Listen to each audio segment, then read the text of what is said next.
je dirais, un chemin sans doute encore tout à fait considérable. Voilà, je vous remercie.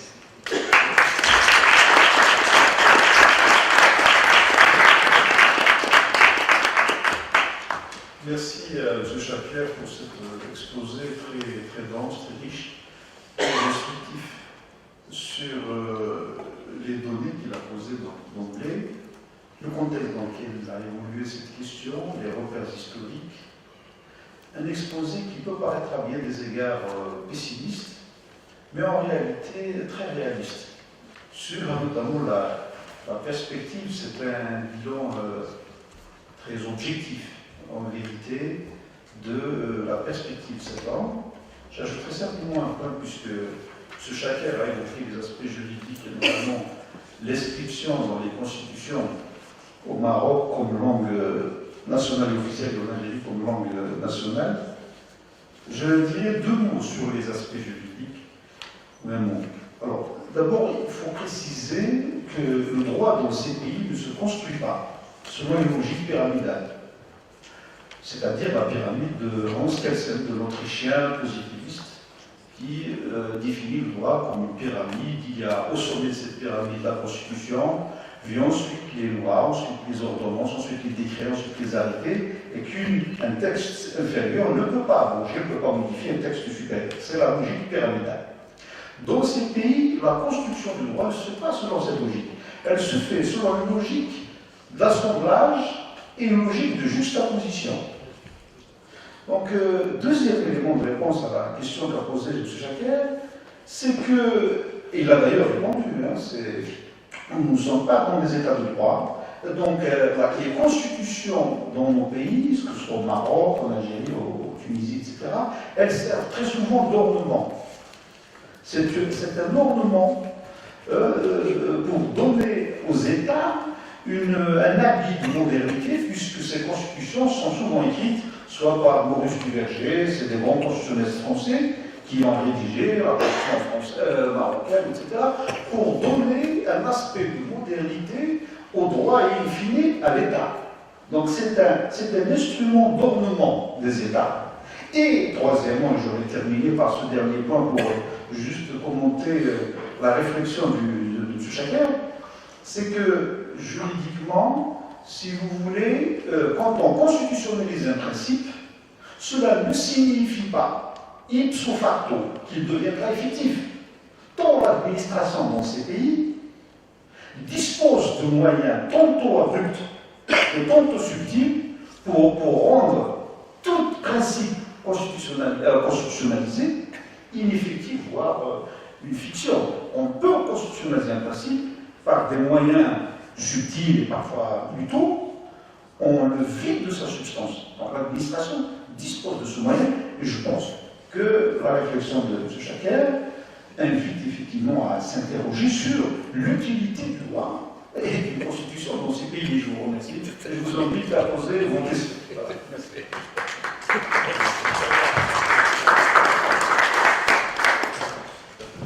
Donc, Tahar, là, tu parlais justement de pessimisme et du fait que la présentation de Salem Chapel n'était pas pessimiste, mais plutôt réaliste. Alors moi, j'ai en tête quelque chose que vous aviez dit, Salem Chapel, dans les années 80. Enfin, c'est ce que j'ai en tête, mais peut-être que vous l'avez. Vous disiez qu'il y avait urgence à ce que les Kabyles, les Berbères d'Algérie prennent en charge eux-mêmes l'enseignement de leur langue. Il y avait urgence parce que sinon, je ne sais plus, dans 20 ans, la langue montrerait des signes de faiblesse, voire risque de disparition. Et ma question, c'est est-ce qu'aujourd'hui, dans l'Algérie d'aujourd'hui, vous voyez des signes de recul de la langue, pratique de cette langue en Algérie aujourd'hui? Merci. Je préfère répondre au fur et à mesure, si vous voulez bien, parce que je perds le fil. Je préfère répondre au fur et à mesure. Écoutez, la question est tout à fait intéressante, surtout en France, parce que on a un point de comparaison, qui sont les langues régionales de France, que je connais un petit peu par fréquentation de mes collègues, spécialistes d'occitan, de breton, de basque, etc.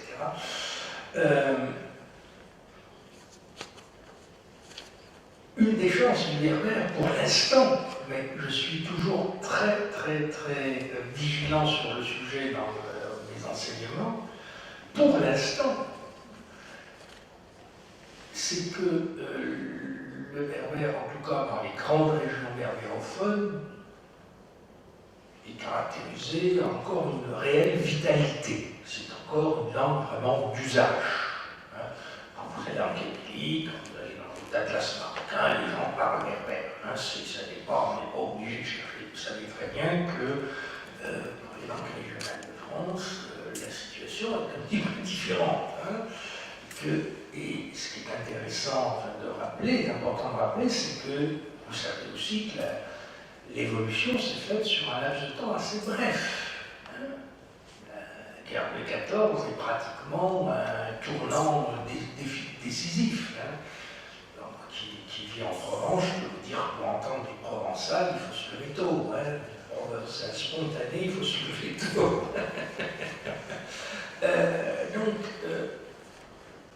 Ce que je veux dire par là, c'est que malgré cette vitalité encore tout à fait réelle dans les grandes régions berbérophones, la menace est tout à fait réelle. Pourquoi? Eh bien parce que, ça aussi c'est une chose sur laquelle j'attire toujours l'attention de mes étudiants, c'est que tous les paramètres qui pendant des siècles, voire des millénaires, ont permis la transmission, la survie du berbère, ont disparu, tout simplement. Moi, je suis d'un âge où je peux vous dire, j'ai connu une Kabylie où les gens étaient la majorité des gens étaient monolingues. Ça n'existe plus. Il faut remonter à la génération de plus de 60 ans pour trouver des monolingues, ou les enfants d'âge préscolaire. Donc les mutations sont très rapides. Pourquoi? Parce que nous sommes dans un monde où tous les paramètres objectifs qui ont assuré un certain isolement linguistique, qui était l'absence de route, qui était l'absence de scolarisation, qui était l'absence d'état central, l'absence de ce que vous voulez, de mouvement de population, etc. Tout ça, un paramètre, on l'écrivait encore au début de ma carrière, c'était une banalité de dire les femmes sont les gardiennes de la tradition et de la langue chez les Berbères. C'est une rigolade, maintenant c'est fini. Les femmes sont plus gardiennes, elles sont scolarisées comme tout le monde, c'est-à-dire qu'elles passent à, elles reçoivent un enseignement en langue arabe dominante, au final, de tout le monde. Donc la menace et la télévision, je veux dire qu'il faut vraiment être conscient que de la brutalité des mutations, leur rapidité, leur caractère massif, les changements socio-économiques, de mode d'habiter, l'urbanisation, etc., qui sont des facteurs. Tout ça sont des facteurs au fond, qui minent les capacités de résistance. C'est pour ça, et je crois à juste raison, que les militants, en tout cas les défenseurs de la langue berbère, tous les défenseurs des langues minoritaires, pensent qu'il faut absolument un enseignement généralisé et qu'il y ait une réappropriation à travers l'enseignement institutionnel, à travers les usages institutionnels, à travers l'appareil administratif, etc. Sinon, si vous voulez, ce sont des choses qui sont bien connues pour les langues régionales, les langues minoritaires. Les langues entretiennent des bons. Pour reprendre une formule d'un sociolinguiste français connu, Louis-Charles Calvet, il y a un marché linguistique et nos langues, nos petites langues, elles ne pèsent pas lourd dans ce marché-là. Il y a la bourse des langues et elles ne pèsent pas lourd. Vous allez dans nos régions berbérophones, la promotion sociale, le travail passe par le français et ou l'arabe. Point final. Et d'ailleurs, en réalité, très très souvent, clair. En tout cas, en Algérie, c'est extrêmement net. En Kabylie, c'est extrêmement net. Tout l'appareil économique fonctionne en français et pas en arabe. Donc, je crois que là, à mon avis, jamais le Berbère n'a été dans une position aussi menacée en réalité. Même si nous avons encore des millions de locuteurs, mais des millions de locuteurs qui, je vous dis, il y a 50 ans étaient majoritairement monolingues, sont tous maintenant majoritairement bitrilingues, voire quadrilingues. Et donc, dans ce système-là, en termes de répartition fonctionnelle, le berbère ne sert plus guère que dans les usages familiaux, de proximité, etc. Vous l'utilisez pas, si vous ne l'utilisez pas avec l'administration, à l'école, à l'écrit, dans la presse, etc. La régression, elle est programmée. En ce sens que là, il y a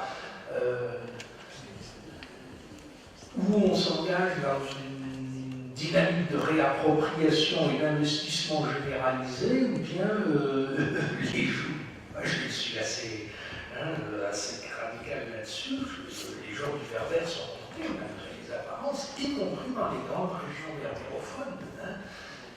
C'est le nombre, vous savez, il y a des données objectives, même dans les régions très, je dirais, très militantistes berbères, très fous. C'est bien implanté comme la Kabylie. Quand vous comparez le lectorat en langue française et le lectorat en langue berbère, il n'y a pas photo. Il n'y a pas photo, je peux vous dire. Donc, la situation est, je dirais, plus grave qu'elle n'a sans doute jamais été. Et effectivement, je pense, là, votre question me ravit d'une certaine façon, en même temps, elle nous pose un problème fondamental. Bien, problème de culture politique, de culture, je dirais, militante très particulier qui fait qu'en Afrique du Nord, je dirais que les sociétés du Nord, en général, payent le prix, ont attrapé le virus du jacobinisme et de l'étatisme. Je veux dire par là qu'on ne sait plus faire grand-chose si ça, en dehors de demander, il y a une difficulté à une prise en charge significative, à une prise en charge autonome, significative de l'action publique, de l'action, etc. Il y a quand même une culture de l'attente de l'action de l'État qui est. Je suis très très troublé personnellement par le fait que même des choses que les populations berbères, même les plus mobilisées comme la Kabylie, sont incapables de mettre en place des choses qui restent très modestes, comme les écoles, prendre un exemple, les écoles d'Iwan bretonnes ou les Iskatola ou des choses comme ça. On n'est pas capable, ce qui veut dire quand même qu'il y a là un problème de culture politique très particulière. Le dynamisme, ça ne veut pas dire qu'il n'y a pas un dynamisme dans les sociétés berbères, il y a des capacités de réaction encore fortes, etc. Mais sur les secteurs, je dirais, comme la culture, comme l'éducation, on est quand même encore très très dépendant, dans une attitude de dépendance, et d'attente exclusive, on n'est pas dans une attitude créatrice. Mais ça, nous sommes à la fois les héritiers du jacobinisme français et du centralisme algérien et marocain.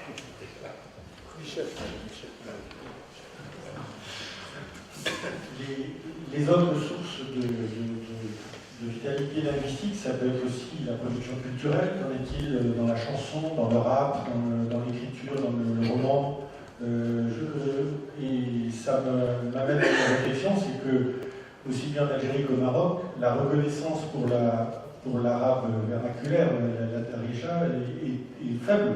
C'est pas reconnu comme une langue de valeur culturelle. Donc ce qu'on vend, c'est un arabe hors sol, qui est une langue presque, je sais pas, une langue internationale, je sais. Donc il y a aussi cet aspect de culture qui disparaît, parce que si on reconnaît aucune des langues vraiment parlées par les gens, comment la vitalité culturelle des pays peut s'exprimer?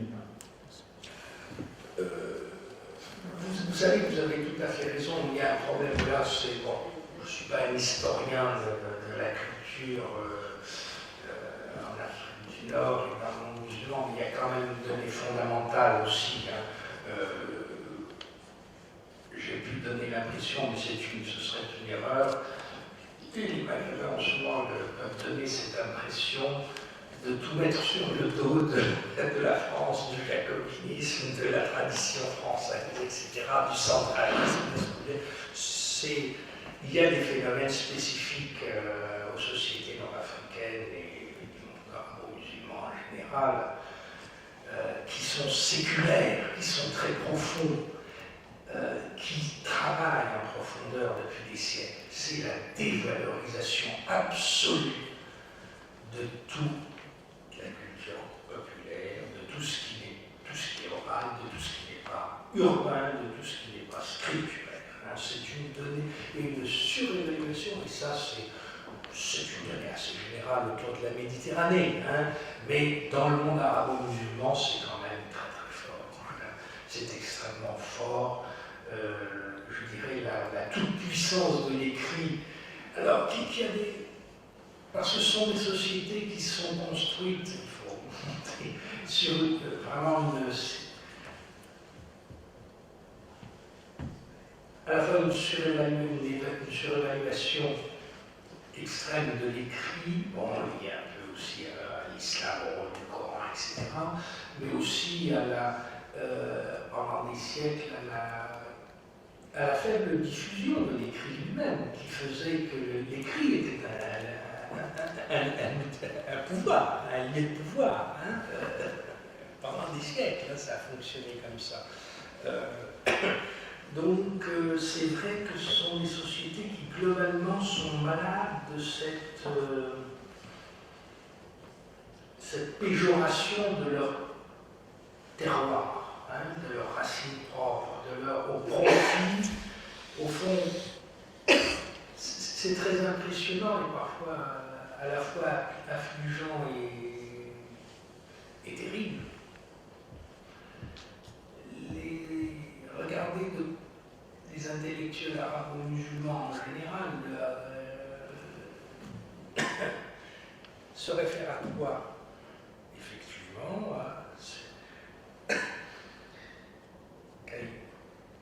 ce qu'ils estiment, la seule chose qu'ils estiment valable, valorisable et présentable dans le concert des cultures universelles, c'est la grande littérature, la grande culture arabo-musulmane médiévale. C'est bon, alors bien sûr, c'est un élément considérable dans l'histoire de l'humanité, etc.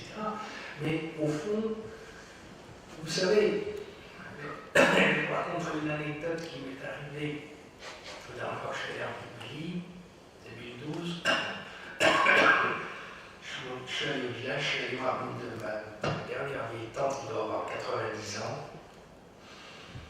Et elle était entourée de ses deux petites filles, il y avait des cousins aussi, hein, ces deux petites filles dont l'une venait d'avoir sa licence de berbère à Tizi Ouzou et l'autre son master et entrée en doctorat en berbère. Et ces deux petites jeunes filles, deux petites nièces, donc, qui étaient en adoration devant leur grand-mère, qui leur racontaient des tas d'histoires sur la pharmacopée, les plantes traditionnelles, etc. Et une des petites qui me dit, mais grand-mère, tu sais, notre diplôme, on devrait le partager avec toi. Et ça m'a donné l'impression, ça m'a vraiment frappé. On est, en fait, c'est quoi? On vit quoi? Une entreprise à grande échelle de dépossession et d'aliénation. Parce que cette vieille femme analphabète était sans doute 100 fois plus cultivée que ces petites filles qui sortaient de l'école et de l'université algérienne, tout simplement. On est là vraiment concrètement, humainement, on touche du doigt la profondeur de ce mépris de ces savoirs traditionnels, cette culture populaire, de l'oralité, et au profit de quelque chose qui, bon, réalité, hein, ça fait partie du patrimoine du second degré, mais et ça touche, là, je suis tout à fait d'accord avec vous, ça touche berbérophone, arabophone, tout ce que vous voudrez, il n'y a pas de distinguo. Hein. Je dirais même d'une certaine façon que les arabophones sont plus frappés que les berbérophones, parce que les berbérophones, ils ont le sentiment d'avoir une langue spécifique qu'ils peuvent défendre, à laquelle ils peuvent se rattacher. Les arabophones ont infiniment plus de mal à exister. Vous savez très bien que face à ce caractère écrasant de la grande culture arabo-musulmane, la réaction de l'arabophone de base, c'est nous sommes des ignorants analphabètes, point final. Hein. On ne peut pas imaginer que tout ce patrimoine littéraire, oral, de connaissances du terrain, du territoire, etc., puisse faire partie, puisse faire aussi être un élément constitutif de sa culture. Non, on est là, il y a une situation qui est, à mon avis, dramatique et qui, sans doute, une des causes du mal-être, et du malaise extrêmement profond, et d'un malaise identitaire presque insoluble en réalité. Les gens sont déchirés entre des racines qui sont là mais qui sont dévalorisées, et des langues et des cultures dominantes françaises, arabo-musulmanes, etc., qui sont purement scolaires, qui sont extérieures. Ce sont, je crois, ce problème, ce nœud identitaire, il est non seulement grave, mais il est loin d'être dénoué. Juste deux mots pour lequel la réponse est très complète, mais simplement à réagir à la question de Michel. Concernant la question des langues, en l'occurrence la berbère, si vous voulez, les langues minoritaires sont victimes, notamment dans le cadre de l'Afrique du Nord, avant tout d'un approchement normatif des langues. Et cet approchement normatif des langues, elle conçoit la différence en infériorité. C'est-à-dire, à partir du moment où ce n'est pas la langue sacrée, la langue arabe sacrée, c'est la langue de la liturgie, la langue du Coran, etc., tout ce qui est différent est représenté et perçu comme une infériorité, comme quelque chose qui est dévalorisant. Et donc, je reprends l'expression de Bakoun, mais ce n'est pas dans ce contexte, donc n'est pas revendiqué, ne pas revendicable. La différence est vécue et perçue comme une infériorité, pour dire à peu près la même chose que M. Chacun.